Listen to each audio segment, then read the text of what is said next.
Good evening guys. The school of politics के इस live session में आप सभी का स्वागत है। आज की ये जो क्लास है इसमें हम नारीवाद के विषय में बात करने वाले हैं। नारीवाद अ, एक आइडियोलॉजी के तौर पे अगर आप यूजीसी एग्जामिनेशन को अगर देखें, उसका सिलेबस देखें तो सिलेबस में जो है नारीवाद को जो है इंक्लूड किया गया है। आपको यूनिट 1 में अगर आप देखें, यूनिट 1 में फेमिनिज्म आप यहाँ पे देख सकते हैं। नारीवाद नारीवाद दरअसल क्या है? एक विचारधारा है, एक पॉलिटिकल ट्रेडिशन है। इसको आपको स्टडी करनी है अपने अपने यूनिट 1 में। लेकिन मैं शुरू से कहता आपको, आप सभी को बताते आ रहा हूँ कि नेट के एग्ज़ाम में क्या है कि ये जो यूनिट 1 है और यूनिट 2 है, ये आपस में इंटरकनेक्टेड हैं। जैसे कि फॉर एग्ज़ाम्पल आप जब नारीवाद को पढ़ेंगे, फेमिनिज़्म को पढ़ेंगे आप, तो फेमिनिज़्म एक विचारधारा है। फेमिनिज़्म कि में कौन-कौन से ऐसे थिंकर हैं जिन्होंने इस विचारधारा के विकास में योगदान दिया है, उसको आप पढ़ेंगे। और जैसे ही आप थिंकर्स के बारे में बात करेंगे, वैसे ही आपको जो है सबसे पहले किससे आपकी मुलाकात होगी। अगर सिलेबस की बात करें, सबसे पहले आपको मैरी वोllस्टोनक्रॉफ्ट को पढ़ना पड़ेगा और जॉन स्टुअर्ट मिल को पढ़ना पड़ेगा। और मैं चाहता हूँ कि इस सेशन की जो शुरुआत हो, एग्ज़ाम में पूछे गए एक क्वेश्चन से हो, और इससे आपको एक आइडिया होगा कि ये जो एग्ज़ाम अभी हाल-फिलहाल में हुआ, अभी आपने एक क्वेश्चन देखा जिसमें हमने जून 2024 में जो क्वेश्चन पेपर पूछा गया, ये जून 2023 में जो पेपर हुआ है, इस पेपर के से रिलेटेड हमने एक क्वेश्चन को देखा जिसमें ब्लैक फेमिनिज़्म के रिगार्डिंग बात की गई है।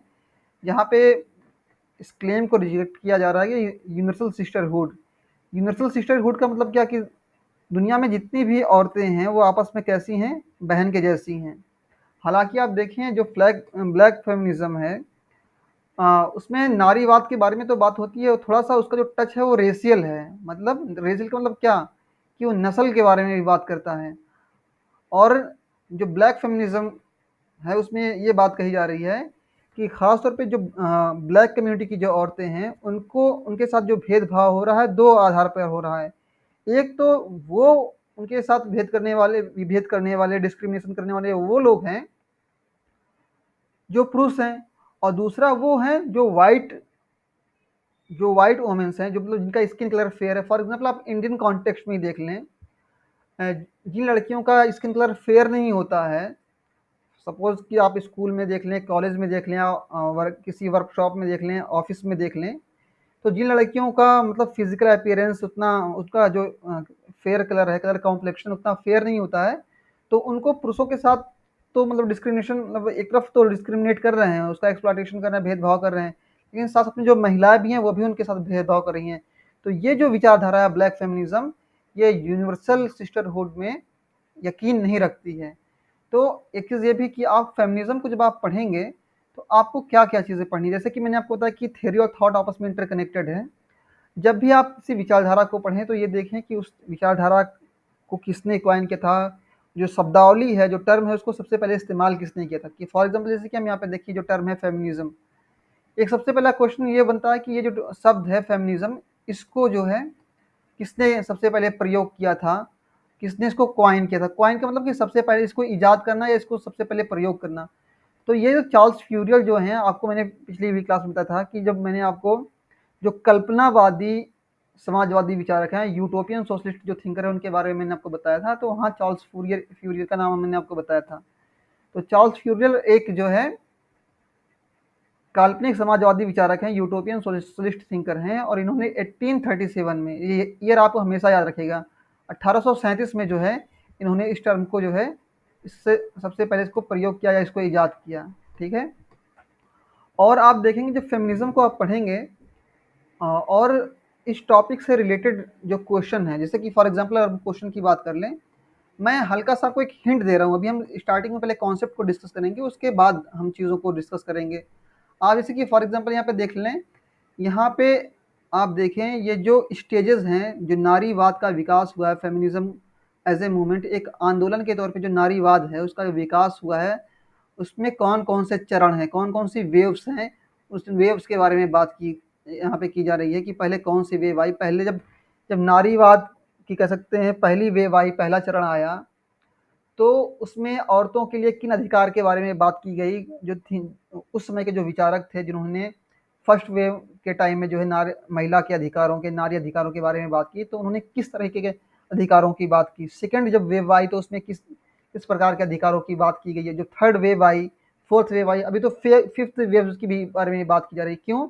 क्योंकि जो नारीवाद है वो अपने आप में एक गतिशील, एक डायनेमिक आइडियोलॉजी, एक ऐसी विचारधारा है जिसका अभी भी विकास हो रहा है। तो आप देखिए जून 2000 लेटेस्ट क्वेश्चन है, जून 2021 का। और फिर आप देखें ये जो क्वेश्चन है ये तो बिल्कुल अलग है। अलग इन द सेंस कि आप देखेंगे आमतौर पे जो आप किताबें पढ़ रहे हैं, जैसे कि लाइक एग्जांपल, फॉर एग्जांपल अगर आप देखें, आप आमतौर पे एंड्री हेवुड की जो बुक पढ़ते हैं उसमें थोड़ा बहुत डिस्कस किया गया है। फॉर एग्जांपल जैसे कि आप यहाँ पे देख सकते हैं, एंड्री हेवुड की बुक में आपको सुजैन मोलर ओकिन के बारे में थोड़ा बहुत पढ़ने को मिल जाएगा। और इसके अलावा आप दिल्ली विश्वविद्यालय का जो सिलेबस है उसको आप स्टडी करेंगे तो वहाँ पे एक थिंकर हैं कैथरीन मैकियोनन। इनकी जो बुक है towards a feminist theory of state, इनका एक आर्टिकल है और इसको सिलेबस में वहाँ इंक्लूड किया गया है। तो हाल फिलहाल में जो कुछ कंटेम्प्रेरी राइटिंग्स हैं उसके रिगार्डिंग भी क्वेश्चन पूछे जा रहे हैं एग्जाम में। जैसे कि आपने शायद ही बेल हुक का नाम सुना होगा। बेल हुक को हमने अपने नोट्स में इंक्लूड किया है। आमतौर पे हम क्लास को इसी तरीके से कंडक्ट करते हैं कि सारे पेपर का एनालिसिस कर लेते हैं और वो सारी चीज़ों को इंक्लूड कर लेते हैं कि वो चीज़ें कौन कौन सी हैं, वो पॉइंट्स कौन कौन से हैं जो एग्जाम मतलब जहाँ से संभावना है कि आपके एग्जाम में क्वेश्चन आ सकते हैं। और एक क्वेश्चन अगर आप देखें, जैसे कि मैंने अभी आपको मैरी wollstonecraft के बारे में बताया, तो एक ट्रेंड ये भी है, सिर्फ ऐसा नहीं है कि पॉलिटिकल आइडियोलॉजी की जब बात करेंगे हम, जब हम बात करेंगे किसी भी यूनिट की, चाहे वो पब्लिक एड हो, चाहे वो आईआर हो। आईआर के इसका फॉर एग्जांपल ले लें, आईआर से एक क्वेश्चन पूछा गया था, पॉलिटिक्स अमंग नेशन जो बुक लिखी गई है उसका फुल टाइटल पूछा गया था। या जो कार्ल मार्क्स की जो बुक है पेरिस मैन्युस्क्रिप्ट, उसका फुल टाइटल पूछा गया था कि उसका फुल टाइटल क्या है। तो मैंने पिछली क्लास में आपको बताया था कि उसका जो फुल टाइटल है इकोनॉमिक एंड पेरिस मैन्युस्क्रिप्ट। हमने आपको एक कोड बताया था ईपीएम। तो यहाँ पे देखिए मैरी wollstonecraft की जो बुक है vindication of the rights of women, देखिए यहाँ पे देखिए जो टाइटल है ये भी सही है और ये भी सही है, लेकिन यहाँ पे क्या कि इसके जो इस बुक का जो कंप्लीट टाइटल है, जिससे कि आप आमतौर पे किताबों को देखते हैं, जो जो मेन टाइटल होता है, मेन टाइटल के बाद कॉलन एक लगा होता है, उसके बाद जो है उसके बारे में बात की जा रही है। और यहाँ पे देखिए ये जो देखिए ये जो सेकंड इसमें ऑप्शन है a vindication of the rights of women with structure, का मतलब होता है क्या, मतलब प्रतिबंध जिसको कह सकते हैं आप, या हिंदी या इंग्लिश में कह सकते हैं रिस्ट्रिक्शन, मतलब पाबंदी। तो ये उनकी बुक का टाइटल है। तो इस तरह से भी क्वेश्चन आ रहे हैं। और एक क्वेश्चन मैं और आपके सामने रखूंगा, उसके बाद फिर हम कॉन्सेप्ट को डिस्कस करेंगे। हमने एक मतलब ऑलमोस्ट सॉरी ठीक है ना, हमने तीनों क्वेश्चन को जो एग्जाम के पॉइंट ऑफ व्यू से जो है इंपॉर्टेंट है उसको डिस्कस कर लिया है। आइए समझते हैं कि फेमिनिज्म है क्या, और फेमिनिज्म में आपको अभी कौन कौन सी चीज़ों को पढ़ना है। जैसे कि फेमिनिज्म, आज की जो क्लासेस में हम फेमिनिज्म की जो वेव्स हैं, जो स्टेजेस हैं उसके इवोल्यूशन के, उसके बारे में हम डिस्कस करेंगे। जैसा कि मैंने आपको बताया कि जो फेमिनिज्म है अपने आप में एक डायनामिक कॉन्सेप्ट है, और इस कॉन्सेप्ट के अंदर कई कॉन्सेप्ट हैं, और एज एन आइडियोलॉजी, एक विचारधारा के तौर पे इस कॉन्सेप्ट का, इस आइडियोलॉजी का अभी भी इवोल्यूशन हो रहा है। और ये जो विचारधारा है ये अलग अलग स्टेज से गुजरी है।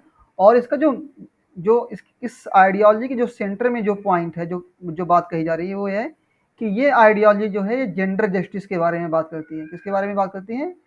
जेंडर जस्टिस, जिसको हम कह सकते हैं लैंगिक न्याय, जिसको कह सकते हैं लैंगिक न्याय, या आप कह सकते हैं जेंडर इक्वालिटी की बात कर सकते हैं, जेंडर इक्वालिटी के बारे में बात कर सकते हैं। हम जब वेस्टर्न पॉलिटिकल थॉट की क्लास में हमने जो है बताया था आपको कि आप देखिए इवन प्लेटो की जो पॉलिटिकल फिलॉसफी है उसमें भी आपको कुछ हद तक नारीवादी विचार दिखेंगे। और जेएस मिल का तो है ही, जेएस मिल की आइडियोलॉजी में जो है उन्होंने अपनी जो वाइफ हैं हैरियट टेलर, उनके साथ मिलकर के जो है ऑन लिबर्टी और सब्जेक्शन ऑफ वुमेन किताबें लिखी थी, और उसमें महिलाओं के को समान अधिकार देने के लिए उन्होंने अपील की थी। तो ये तो बात अपनी यहाँ पे हो गई। आइए समझते हैं कि एक विचारधारा के तौर पे इसका विकास कैसे हुआ। और इस विचारधारा के विकास में कौन-कौन से जो थिंकर्स हैं उन्होंने योगदान दिया। तो जो फर्स्ट वेव है, पहली वेव है फेमिनिज़्म की, उसका जो पीरियड है वो 1840 से 1850 का ये जो दशक है, 1840 और 1850 का दशक है।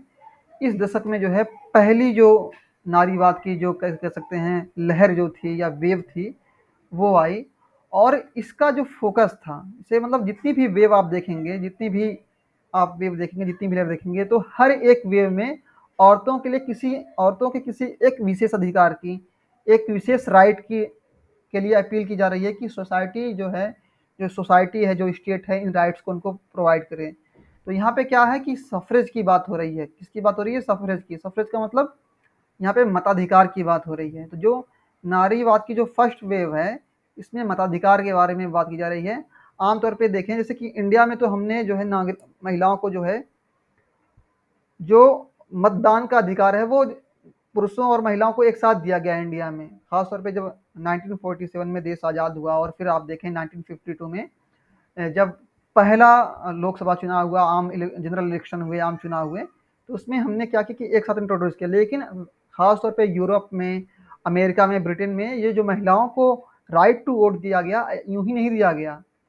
आम तौर पे वहाँ ये माना जाता था कि जो औरत का जो काम है वो इतना है कि वो अपनी एक्टिविटीज़ को जो है घर की चारदीवारी तक सीमित रखे। उसका काम है बच्चों की देखभाल करना, घर के कामों को करना, बस। लेकिन ना जब ये फर्स्ट वेव आई और उसके बाद आप देखेंगे उसमें कई थिंकर्स थे, जैसे कि फॉर एग्जांपल आप देखें मैरी wollstonecraft की बात करें आप, और उनकी बुक है a vindication of the rights of women, जो 1792 में पब्लिश हुई थी। तो इसका ईयर ऑफ पब्लिकेशन जरूर याद रखें, यहाँ से क्वेश्चन आ सकता है और ऑलरेडी कई एग्जाम में पूछा भी जा चुका है। तो मैरी wollstonecraft जो है वो पहली कह सकते हैं कि एक आइडियोलॉजी के तौर, एक विचारधारा के तौर पे नारीवाद का जो विकास हुआ है उसमें जो सबसे पहली जो थिंकर जिनका कंट्रीब्यूशन है वो मैरी wollstonecraft हैं। और उन्होंने बुक लिखी है a vindication of the rights of women. और उसमें ये वो क्या कहती हैं, वो न्यायिक समानता की बात करती हैं। वो कहती हैं कि अगर अगर महिलाओं को जो है एजुकेशन दी जाए, जैसे पुरुषों को एजुकेशन दी जाती है, वैसे ही उनको भी एजुकेशन दी जाए, वैसे भी उनको शिक्षा दी जाए और उनको वैसे ही अवसर दिए जाए, मतलब अपॉर्च्युनिटी उनको भी दी जाए जैसे कि पुरुषों को दी जाती है, तो समाज में ये जो भेदभाव है इसको समाप्त किया जा सकता है। तो मतलब कैसे ये क्या कर रही हैं कि औरतों की शिक्षा की अपील कर रही हैं, उनको जो है समान अवसर देने की अपील कर रही हैं। और जैसे कि अब मैंने उनके आर्ग्यूमेंट के बारे में बताया, वो कहती हैं कि जैसे कि यहाँ पे देखा कि आप उनके की आर्ग्यूमेंट को देखें, यहाँ पे लिखा हुआ है कि Austen argue that women's lack of education and social status was the result of prevailing ideas about gender role। आमतौर पर देखिए क्या है कि औरतों को चूंकि घर के चारदीवारी में रखा जाता था, उनको घर के कामों तक मतलब सीमित रखा जाता था। इस वजह से जो उनकी शिक्षा है, जो उनका सामाजिक स्टेटस है, जो उनकी सामाजिक जो स्थिति है, उस पर उतना फोकस नहीं किया जा सकता था। इसी वजह से ये जो औरतें थीं जो है ये अभाव का शिकार थीं। और ये फिर कहती हैं कि जो महिलाओं को जो है समान मौके दिए जाने चाहिए, इक्वल अपॉर्चुनिटीज़ दी जानी चाहिए और शिक्षा दी जानी चाहिए, ताकि जो है इससे उनका ओवरऑल जो है विकास हो सके। और उनको जब आप एजुकेशन प्रोवाइड करेंगे तो एक तरह से वो इनेबल होंगी ताकि वो पार्टिसिपेट करें किसमें, सोसाइटी में। और वो जितने भी पॉलिटिकल पोस्ट है, जैसे कि आप देखें जितनी भी राजनीतिक संस्थाएं हैं, चाहे वो लोकसभा हो, राज्यसभा हो या फिर एग्जीक्यूटिव ब्रांच हो गई गवर्नमेंट की, या जुडिशियरी हो गई, अगर आप चाहते हैं कि वुमेन्स का इक्वल रिप्रेजेंटेशन हो या औरतें बढ़ कर के आगे आएँ, तो उनको एजुकेट करना पड़ेगा, उनको राइट टू वोट देना पड़ेगा, तभी तो वो पार्लियामेंट में आएँगी, और तभी तो वो मतदान की जो प्रक्रिया, जो प्रोसेस है, उसमें पार्टिसिपेट कर सकेंगी। हालाँकि देखिए इस बुक में सिर्फ़ और सिर्फ़ किसका नाम लिया गया है, मैरी wollstonecraft का। लेकिन यहाँ पे मैं कुछ चीज़ें और मेंशन करना चाहूँगा। एक बुक में ये पॉसिबल नहीं है, ऐसी कोई बुक नहीं बनी हुई है। देखिए यहाँ पे आप देख सकते हैं, मैंने बुक इंक्लूड की मैंने और भी बुक्स इंक्लूड की थी, जैसे कि मैंने आपको पीडीएफ बुक्स भेजी है, इसकी एंड्री हेवॉर्ड की बुक है। तो उसमें भी चीज़ों को इतना स्पष्ट नहीं दिया गया है। हम क्लास इसलिए ऑर्गेनाइज़ करते हैं ताकि एक ही क्लास में सारे इंपॉर्टेंट कॉन्सेप्ट को, जहाँ से क्वेश्चन आ सकते हैं, उसको डिस्कस कर सकते हैं। तो जेएस मिल की अभी हम यहाँ पे की हम बात करेंगे, जेएस मिल की। और उनकी जो वाइफ हैं टेलर, हैरियट टेलर उनका फुल नाम है। इन्होंने जो है सब्जेक्शन ऑफ वुमेन बुक लिखी थी, सब्जेक्शन ऑफ वुमेन। इसमें इन्होंने महिलाओं के अधिकारों की बात की। उन्होंने कहा कि जैसे पुरुषों को इंग्लैंड में जो है मताधिकार प्रदान किया गया है, उनको अवसर दिया जाता है कि वो जो सार्वजनिक पोस्ट है, पब्लिक पोस्ट हैं, पब्लिक ऑफिस हैं, उस पर वो इलेक्ट हो सके, उस पर नियुक्त हो सके, तो इस तरह महिलाओं को भी जो है अवसर दिया जाना चाहिए। तो हमने ये समझा कि अगर इन शॉर्ट अगर हम बात करें कंक्लूजन, तो जो पहली वेव है उसमें मताधिकार, यानी मतलब यहाँ पे किसकी बात हो रही है, यहाँ पे पॉलिटिकल राइट्स की बात हो रही है। किसकी? तो नागरिक अधिकार हैं, पॉलिटिकल राइट्स हैं, यहाँ पे इनकी बात हो रही है। सफ्रेज का मतलब क्या? मताधिकार। जब आपको मत देने का अधिकार होगा तो दो चीज़ें आपके लिए, दो रास्ते खुल जाएंगे। एक तो आप जो लोकतांत्रिक प्रक्रिया उसमें आप पार्टिसिपेट कर सकेंगे, दूसरा ये कि आप खुद भी किसी भी सार्वजनिक पद के लिए, चाहे वो एमपी का हो, एमएलए का हो, राष्ट्रपति का हो, उपराष्ट्रपति को, उस सारी पोस्ट के लिए जो है आप जो है कंटेस्ट कर सकते हैं।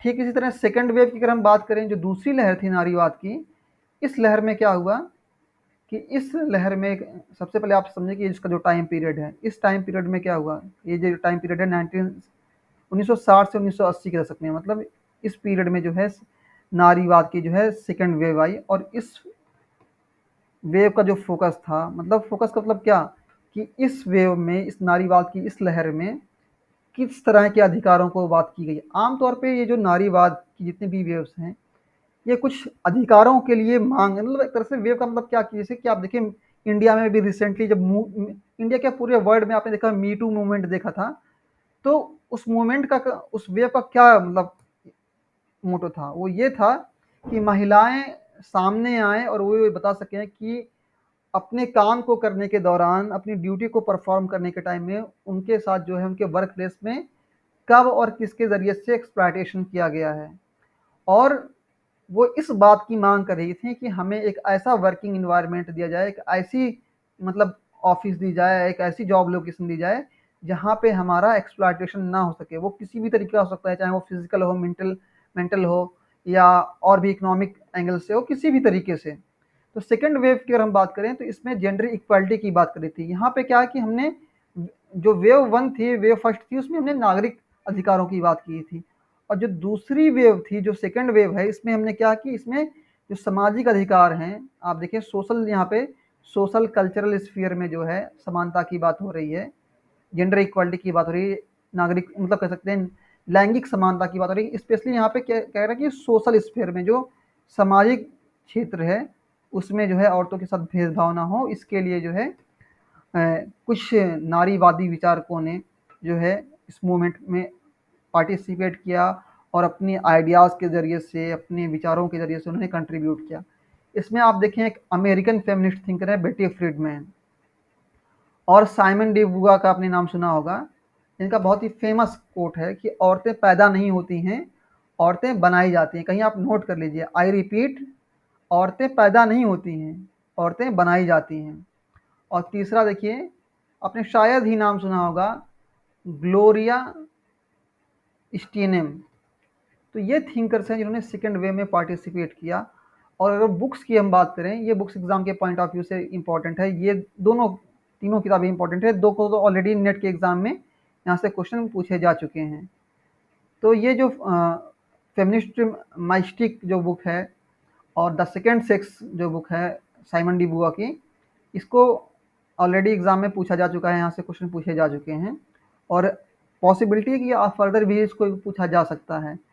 और जैसे कि अब मैंने आपको भी क्वेश्चन दिखाया था यहाँ पे, अगर आप देखें,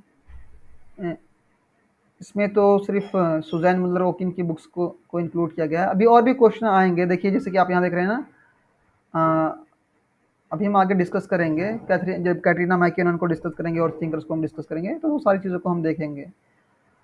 अगर मैं थोड़ा सा एक बुक ओपन करूँगा ताकि चीज़ों को आप और बेहतर तरीके से समझ सकें। एंड्रयू ह्यूवर्ट की जो बुक है पॉलिटिकल थ्योरी की, वो काफ़ी हद तक आपको हेल्प करेगी। मतलब ये तो नहीं कह सकते कि सारे क्वेश्चन वहीं से आ जाएंगे, लेकिन फिर भी अगर 10 क्वेश्चन है तो 10 में से 5 क्वेश्चन, 6 क्वेश्चन आपको उस बुक से मिल जाएंगे। जैसे कि एंड्री हीवुड की बुक देखें, उसमें कैटरीना मैकिनन के बारे में भी डिस्कस किया गया है।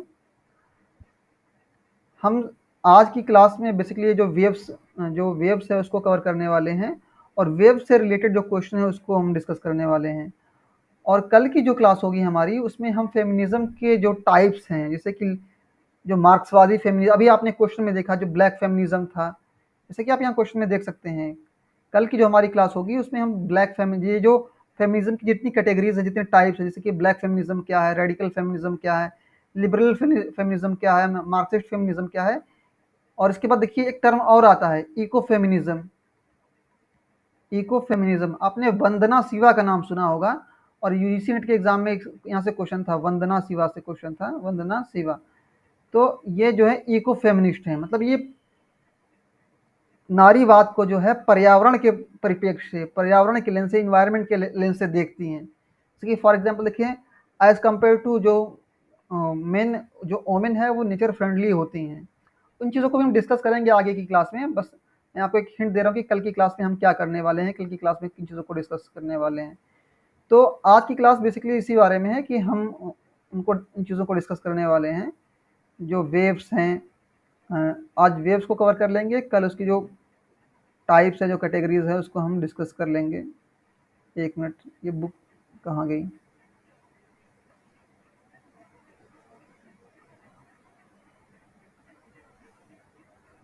मैंने आपको जो है बुक्स ग्रुप में हिंदी और इंग्लिश दोनों मीडियम में आपको प्रोवाइड कर दी है, आप वहाँ से चीज़ों को देख सकते हैं।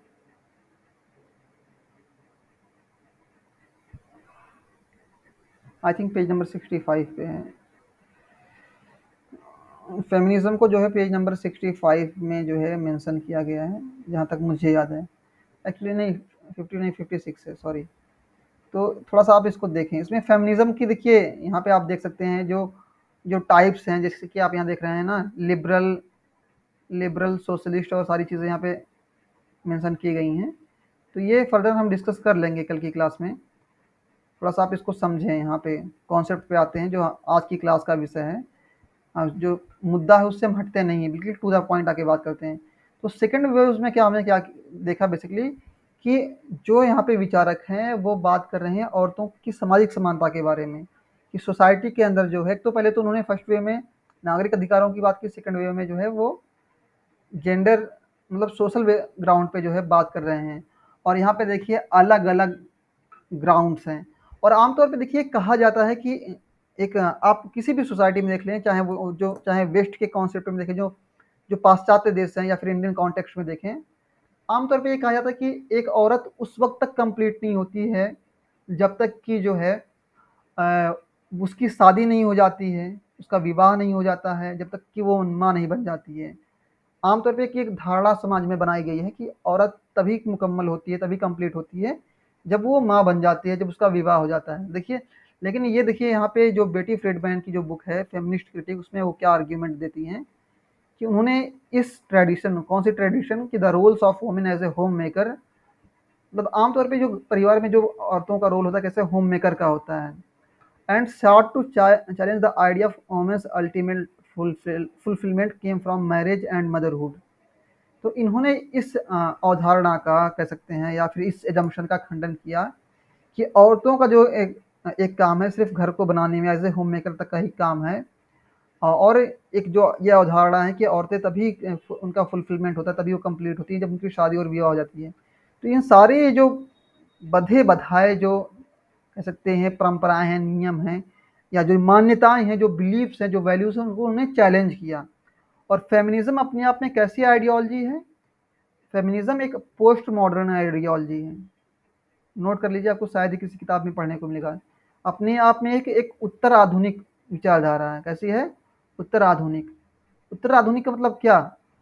उत्तर आधुनिकतावाद में क्या होता है कि जो नियम पहले से, जो नियम, जो मान्यताएं, जो जो मूल्य, जो वैल्यूज पहले से सोसाइटी अडॉप्ट कर चुकी है, उसको एज्यूम कर चुकी है, उसको ये चैलेंज करते हैं, उसकी वो री इंटरप्रिटेशन करते हैं, पुनर्व्याख्या करते हैं, और ये समझने की कोशिश करते हैं कि इन मान्यताओं के पीछे क्या कारण है। आमतौर पर देखें, चाहे वेस्ट की बात करें, चाहे इंडिया की, इंडियन कॉन्टेक्स्ट में बात करें, यूरोपियन कंट्रीज की बात करें, या साउथ एशियन कंट्रीज की बात करें, पूरा ओवरऑल हम वर्ल्ड की बात करें तो आमतौर पे सोसाइटी में जो डोमिनेशन होता है, जो प्रभुत्व होता है, किस पे होता है? उसका मेल्स का होता है।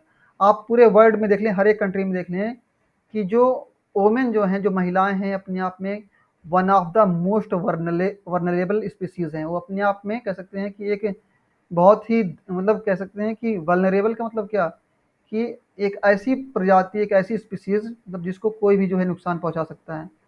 तो लोगों की, महिलाओं के नागरिक अधिकारों के लिए, जेंडर जस्टिस के लिए जो है, ये जितने थिंकर्स हैं, आप ब्रिटी फ्रीडमैन और साइमन डी बुआ और ग्लोरिया स्टीनम ने जो है और अपने अपने आर्ग्यूमेंट्स दिए। और यहाँ पे आप देखें जो बेटी साइमन डी बुआ का जो आर्ग्यूमेंट है कि वो कहते हैं कि ऐतिहासिक रूप से अगर आप देखें कि जो वोमेन हैं क्या है, वो ऑपरेस्ड हैं, और किसके माध्यम से? पुरुषों के जरिए से। मतलब क्योंकि जो सोसाइटी का जो नेचर है वो पितृसत्तात्मक है, पैट्रियार्कल है, इसलिए क्या है कि औरतों का जो है शोषण हो रहा है। और जिसकी वजह से आप देखें कि सोसाइटी में जो है जो पुरुष पुरुष हैं, जो वे आदमी हैं, उनका प्रभुत्व बना हुआ है। और ये कहते हैं कि ये जो औरतों का जो शोषण है, वो मतलब ये जो जो औरतों का शोषण हो रहा है, उनका ऑपरेशन हो रहा है, वो कहाँ पे उसकी रूट में क्या है? ये जो सोसाइटल एटीट्यूड्स हैं, इंस्टीट्यूशंस हैं। सोसाइटल इंस्टीट्यूशन का मतलब क्या? जो परिवार है, जो विवाह की संस्था है, ये सारी जो संस्थाएं क्या कर रही हैं? औरतों को एक हीन स्थिति में रख रही हैं। जैसे कि आप आमतौर पे देखें, इवन ऐसी फैमिली में आप देखें कि जिन जिन जिन परिवारों में जो औरतों का काम है सिर्फ और सिर्फ घर की चार दीवारी में रहना, घर के काम देखना, जो आर्थिक रूप से, इकोनॉमिक पर्सपेक्टिव से अगर आप देखें, वो आत्मनिर्भर नहीं है, इंडिपेंडेंट नहीं है। और उनकी तुलना आप ऐसे समाज से करें या ऐसी महिलाओं से करें जो महिलाएं आर्थिक रूप से जो है सक्षम हैं। जब वो आर्थिक रूप से सक्षम होंगी तो वो अपने फैसले खुद से ले सकेंगी। तो वो बताते हैं कि ये जो इंस्टीट्यूशन है, फैमिली है, मैरिज है, ये सारी इंस्टीट्यूशन जो है, जो यहाँ की जो मान्यताएं हैं, जो प्रैक्टिसेस हैं, वो उसके ऑपरेशन का जो है, उसके शोषण का जो है सबसे बड़ा बड़ा कारण है। और तीसरी इसमें जो थिंकर्स हैं, ग्लोरिया स्टीनेम की अगर बात करें, इसमें ये क्या कहती हैं कि देखिए जो जनरल जो इक्वालिटी है, इसमें सिर्फ जेंडर इक्वालिटी की आप बात ना करें, इसमें रेस को भी इंक्लूड करें, क्लास को इंक्लूड करें, सेक्सुअलिटी को भी इंक्लूड करें। अब जब भी आप महिलाओं के लिए नागरिक समानता की बात करें, उनके लिए जब आप लैंगिक अधिकार की बात करें, तो सिर्फ आप उनके बारे में सिर्फ उनके बारे में ही बात ना करें, उनके जेंडर जस्टिस के बारे में, बल्कि उसमें और भी चीज़ों को आप उसमें इंक्लूड करें। जैसे कि आप यहाँ पे देखें कि वो नस्ल की बात कर रही हैं, वो क्लास की बात कर रही हैं। मतलब क्या है कि वो, क्योंकि सोसाइटल लेवल पे बातें हो रही हैं, जो समाज के अंदर जो भेदभाव हो रहा है, जो महिलाओं का शोषण हो रहा है, उस दायरे को, इस स्कोप को वो बड़ा करना चाहती हैं, ब्रॉडर बनाना चाहती हैं। उसमें रेस को, मतलब नस्ल को, क्लास को देखिए। जैसे कि अभी आपने 2023 का ये क्वेश्चन देखा, इस क्वेश्चन में क्या है कि वो इसमें बात हो रही है कि औरतों का जो एक्सप्लॉयटेशन हो रहा है, दो अलग अलग लेवल पे हो रहा है। दो अलग अलग लेवल पे क्या हो रहा है कि मतलब एक तरफ क्या कि जो महिलाएं हैं, उनका शोषण पुरुषों के द्वारा तो हो ही रहा है, खासतौर पे जो व्हाइट कम्युनिटी की जो जो श्वेत महिलाएं हैं, उनके जरिए से भी हो रहा है। तो इसलिए वो कह रहे हैं कि जब जेंडर इक्वालिटी की बात हो तो उसमें रेस को भी इंक्लूड करिए, क्लास को भी इंक्लूड करिए, और सेक्सुअलिटी की बात करिए। तो हमने ओवरऑल ये समझा कि पहली जो फर्स्ट वेव है उसमें हमने राजनीतिक अधिकारों के बारे में बात की, और सेकेंड जो वेव थी उसमें हमने सामाजिक अधिकारों की बात की। जो समाज में जो संस्थाएं हैं, जिनके ज़रिए से महिलाओं का शोषण हो रहा है, उनके ऊपर अत्याचार हो रहे हैं, उनको आइडेंटिफाई किया। और इसमें जो है तीन थिंकर्स, खासतौर पे बेटी फ्रीडमैन और साइमन डी बुआ ने जो है काफ़ी कंट्रीब्यूट किया। और थर्ड वेव की अगर बात करें हम, थर्ड वेव की अगर बात करें, अभी जब ये आप इस कॉन्सेप्ट को आप पूरा कर लेंगे, उसके बाद आप देखेंगे एक क्वेश्चन मैं आपके सामने रखूंगा, वो भी लेटेस्ट क्वेश्चन है। उसको आप देखेंगे तो आपको फिर आइडिया होगा कि हाँ सर, यहाँ क्लास में जो चीज़ें डिस्कस कर रहे हैं वो वाकई में एग्जाम के पॉइंट ऑफ व्यू से इंपॉर्टेंट है। और इस लेक्चर को देखने के बाद और ये जो नोट्स इनको पढ़ने के बाद हम इस तरीके के क्वेश्चन को अटेम्प्ट कर सकते हैं। अब बात करें थर्ड वेव की, पहले में हमने पॉलिटिकल, फर्स्ट वेव में हमने पॉलिटिकल राइट्स के बारे में बात कर ली, ठीक है। सेकंड में हमने सोशल राइट्स के बारे में बात कर ली। अब थर्ड में क्या हो रहा है कि यहाँ पे बात होगी इकोनॉमिक की, बेसिकली बात होगी। अब देखिए थर्ड वेव क्या है, इसका जो पीरियड है 1990 के दशक से। देखिए मतलब कह सकते हैं कि जब ग्लोबलाइजेशन शुरू हुआ, ठीक है ना, जब वैश्वीकरण शुरू हुआ, उदारीकरण शुरू हुआ, उस टाइम से जो है थर्ड वेव ये आई। और इसका फोकस किस बात पे था? embracing diversity, inclusivity, addressing global gender issues.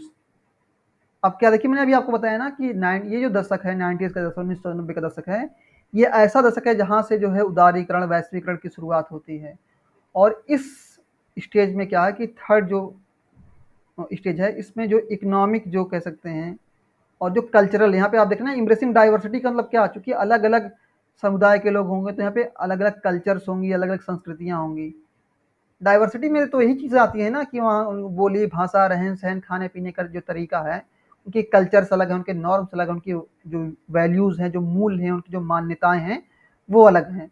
तो उसको इम्ब्रेस करने का मतलब क्या, कि शामिल करने का, उसको इंक्लूड करने का मतलब, जैसे कि आप देखें, अगर इंडिया के कॉन्टेक्स्ट में देखें, जिस तरह का ड्रेस कॉस्ट्यूम कश्मीर की लड़कियों का होता है, वैसे राजस्थान का तो नहीं होता, या यूपी का नहीं होता है, या साउथ में आप देखें जिस तरह का कॉस्ट्यूम महिलाएं पहनती हैं, वो बिल्कुल अलग होता है। क्योंकि आप देखिए, किसी भी आप परिवेश में देखिए, किसी भी सोसाइटी में देखें, तो उस सोसाइटी की जो जोग्राफी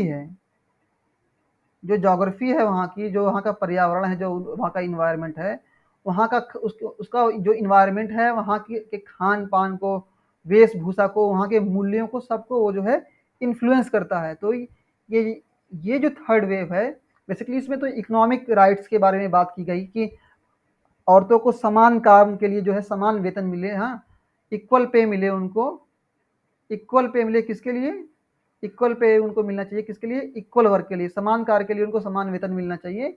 अब चूंकि क्या कि वैश्वीकरण शुरू हुआ, तो क्या कि अब जो इश्यूज है और वो ब्रॉडर हो गए, और पार्टिसिपेशन जो है लोगों का अब पहले से कहीं ज़्यादा हो गया।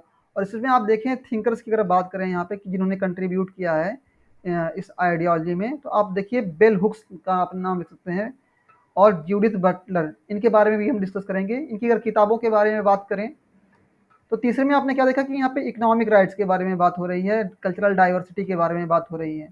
तो यहाँ पे अगर बुक की बात करें तो बेल हुक्स, हाँ, एक ऑथर हैं, इनकी बुक है ain't I a woman, black woman and feminism. ये बुक जो है 1981 में पब्लिश हुई थी।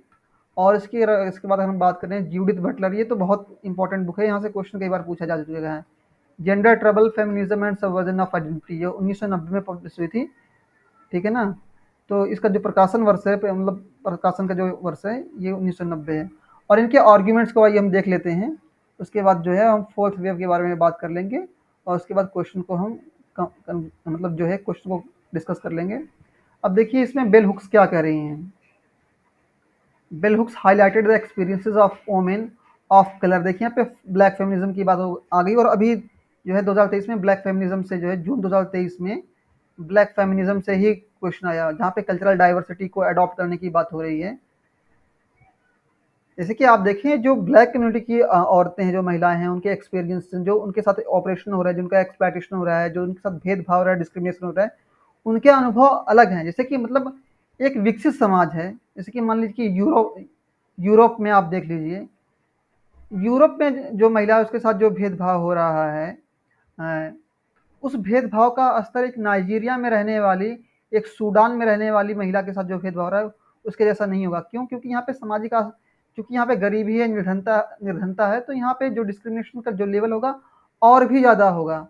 और आप देखें कि बहुत सी ऐसी कंट्रीज़ हैं, इस वजह से आप देखें कि जहाँ पे आप देखें प्रोस्टिट्यूशन को जो है क्या किया जा रहा है कि लीगलाइज किया जा रहा है, ताकि ये जो है औरतें हैं, जो महिलाएं हैं, जो समाज का सबसे कह सकते हैं वल्नरेबल सेक्शन है, बहुत ही दयनीय स्थिति में ये रहने वाला वर्ग है, ये अपना भरण पोषण कर सके। तो यहाँ पे बात हो रही है ब्लैक फेमिनिज्म के बारे में। उन्होंने क्या किया, बेल हुक्स ने क्या किया कि उन अनुभवों को उन्होंने हाईलाइट किया, हाँ, यहाँ पे ब्लैक फेमिनिज्म के बारे में। और उन्होंने किस बात की आलोचना की, इंटरनेशनल फेमिनिज्म की आलोचना की, जो अंतर्राष्ट्रीय नारीवाद है। क्यों? क्योंकि आप देखिए ब्लैक फेमिनिज्म में क्या है कि वहाँ पे अलग अलग लेवल पे जो है डिस्क्रिमिनेशन हो रहा है। ओके गाइस, और फोर्थ वेव की अगर हम बात करें, फोर्थ वेव में जो है ऑनगोइंग जो पीरियड है, इसमें तकनीकी की बात हो रही है कि कैसे टेक्नोलॉजी का इस्तेमाल किया जाए, सोशल मीडिया का कैसे इस्तेमाल किया जाए, जिसके माध्यम से जो है जेंडर इक्वलिटी को प्रमोट किया जा सके।